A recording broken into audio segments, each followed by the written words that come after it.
আসসালামু আলাইকুম। সবাই কেমন আছেন? আলহামদুলিল্লাহ আমরা ভালো আছি। আজকে শীতের মধ্যে সন্ধ্যার নাস্তা হলো হাঁস বুনা আর হলো খোলা জালি পিঠা। এটা আমাদের দেশে অনেক প্রসিদ্ধ খাওয়া। শীতকালে অনেকে হাঁসের জন্য খুব আগ্রহ প্রকাশ করে। আমার সঙ্গে আছে আমার মা নুসরাত জাহান। বিসমিল্লাহ। কিরকম হয়েছে আম্মু?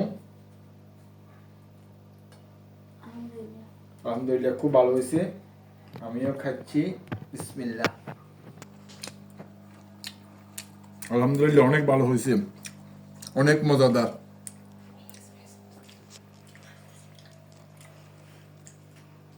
নাও।